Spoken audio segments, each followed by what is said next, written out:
Hello everyone and welcome to my channel. My name is May. On here I love creating content about luxury, fashion, and travel. So if any of those three caught your attention, I would love for you to consider subscribing down below and joining the family. Today I will be filming one of my personal favorite videos to watch, and that is a handbag review. However, this handbag that I will be discussing today holds a special place in my heart, as not only is it the first designer luxury handbag that I added to my collection, but it was also a gift from my husband for our 1-year anniversary, wedding anniversary, which we celebrated in Paris. So without further ado, I would love to introduce you to my Louis Vuitton SPEEDY 35 in the Damier Ebene print. Now, before I get into the in-depth review about the handbag and a little bit of a backstory, I did want to share some basic information with you guys. The dimensions of this one, which is the SPEEDY 35, is about 14 inches in length, 9 inches in height, and 7 inches in width. It also retails currently for $1,180, and it does come in 4 sizes, the 25, 30, 35, and 40. And also comes in the 3 iconic prints for the fashion house, which is the Damier Ebene, this one, the classic monogram, and also the Damier Azur. Now, the name of the bag comes from the dimension of its length in centimeters. So the 25 is obviously 25 centimeters long, the 30 is 30, and so on and so forth. I wanted to take a few minutes to tell you guys the story about how I acquired this piece into my collection, and for that we do need to backtrack about 10 years.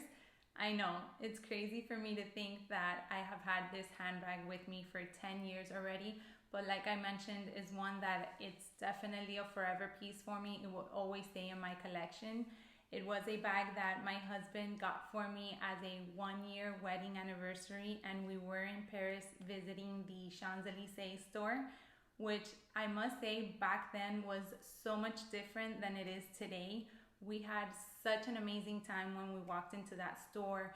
The lady which helped us was so sweet. She was so patient and took her time in showing me every little bit of detail about the handbag and telling me the story about Louis Vuitton itself. So it was really such an amazing experience that we had there. I actually brought out a packaging from another item which we had, but this was the old packaging for Louis Vuitton. So with that being said, I do want to get into the review for the handbag, and I will just show you how it is outside. Like I mentioned, I do have the size 35, which is one before the largest. The 40, in my opinion, is similar almost to a duffel bag. So for me, it was just a little bit too big. I did get the 35 at that point in time because back in 2012, large bags were all the rave. However, I didn't realize how heavy it could get. It is a crook of the arm kind of handbag, so it is a top handle to be carried, you know, like so. I personally cannot fit it all the way to my shoulder, but maybe some of you could. I don't want to wear it like that regardless, so for me it works perfectly with just the top handle. So I do want to show you the differences that have evolved over time. I will begin with the zipper pull, which at that point in time, back in 2012 when I got it, you could see it had the raw leather on one side and the regular leather on the other side. Right now, both sides are leather, so that was a change. The 4 parts here which hold the handles are now a puffier style, so they do tend to stand out a little bit more. If you can see there, these are pretty flat. Now, another major difference that mine has compared to the new ones is the zippered pocket inside. Mine does not come with a zipper. It was originally issued without one. That's how they were being produced back in 2012. It's not a deal breaker for me. I actually love the fact that it doesn't have a zipper because I can get in and out quickly. I usually carry a card holder or my car keys in here. So that's about all for the major differences that have come out as they have, I guess, you know, made improvements to the bag. Aside from that, I do really think that the Damier Ebene print is so durable, in my opinion. Out of the 3, I would definitely recommend this one for a long-term bag. I will show you guys. The handles of this bag look brand new. There is no wear and tear that is noticeable. Keep in mind, this bag is 10 years old. So just to have something that I have used, like I said, I do carry this bag often. It's not a bag that sits in a shelf. I do carry it often. And to see that there's no wear in any of the tabs, any of the pulls, you will see the corners. Get close so you guys can see.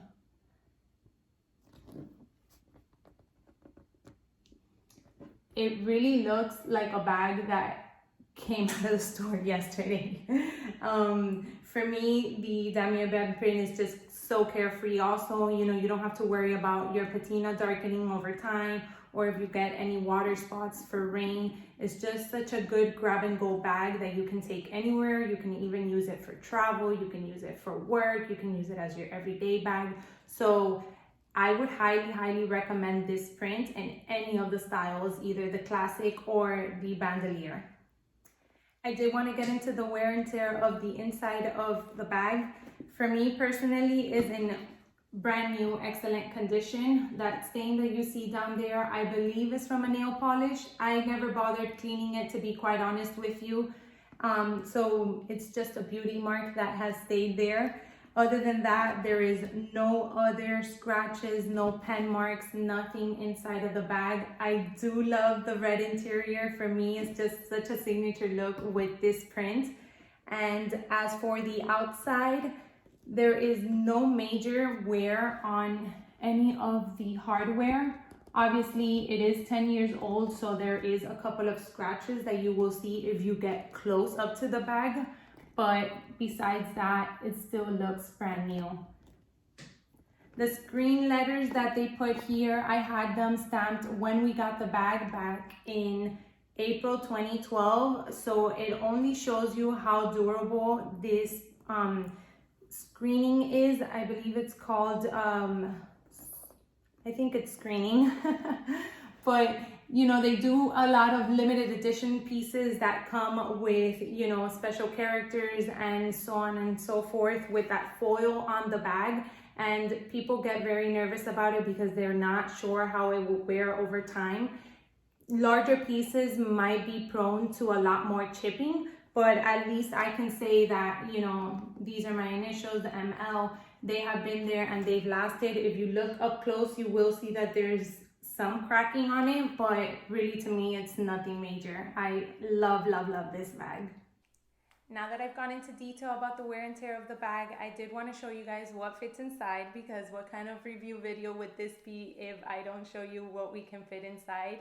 I must say that the 35 is a pretty large size in my opinion. Like I said, I got it back then thinking that, you know, I was gonna be able to fit all of my things, and I definitely can, and some more.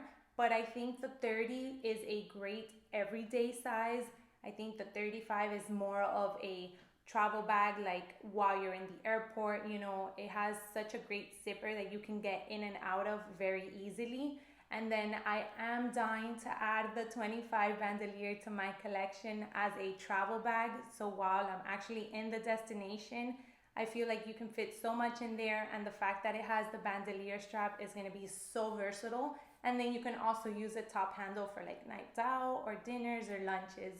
So every size really offers something different, but I will show you what fits for every type of occasion. I'm going to do a what fits in my bag for work, for everyday, and also for travel. So I hope you guys enjoy. Option number one is a travel option. This is in case you choose to have this bag as your personal item. I will be adding a blanket scarf at the bottom, but you can leave it up top for quicker access. And then we will be adding some pouches, of course. This one carries all my liquids. I know we have the AirPod Pros now, but just to show you that a pair of headset can also fit. Here's a book to carry. Obviously, Clorox wipes and wipes are a necessity while traveling. I will be adding my card holder of preference, and I'm going to slide that in the pocket on the side. Here are some sunglasses, or they can also be your reading glasses. Another notebook that I carry with me while I travel. You can see there's still a lot of space and it's actually pretty comfortable to carry. And then if you're anything like me and get cold while on flights, I do like to have another layer. So here I added a small cardigan. And that zips up nicely. For a work bag, I wanted to give you guys two options, and here you'll see how easily we can fit everything inside. This can be a notebook or a book that you can carry on your commute to work. Obviously, we need a pouch because, you know, why not? The wipes cannot stay behind.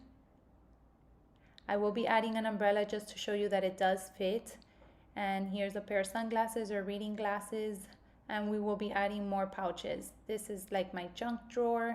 And then I also carry this one just to have my keys inside so they're not roaming all over the bag and it's easy for me to get to. And this one carries my phone charger.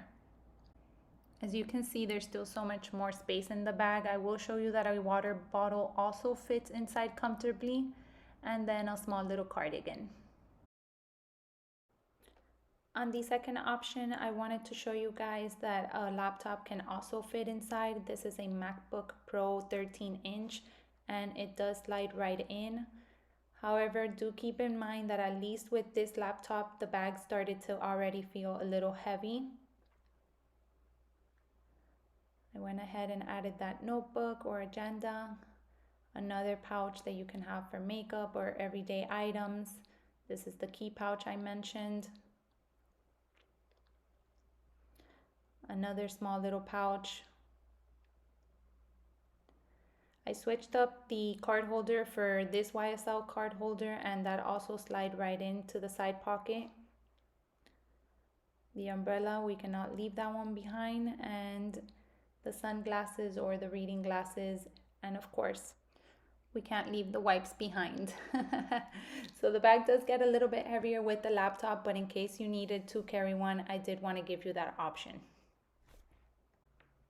And for the final option that you have is to carry the bag as an everyday bag. Obviously at this point we'll be carrying a lot less items, but it's still a good bag that you can use on either night outs or going out to run some errands. You can see as I continue to put in the necessities for my everyday use, you will have a lot of space left on the size 35.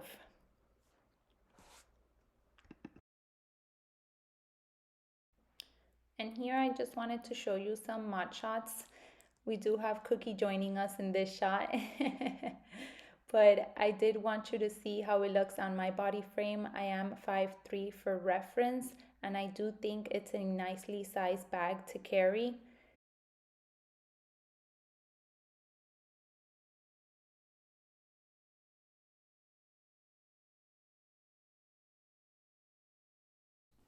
Alright guys, so I hope you got a pretty good idea of all the things that you can fit in this bag. If you did enjoy this video, don't forget to hit the like button down below, and I look forward to seeing you in my next one. Bye guys.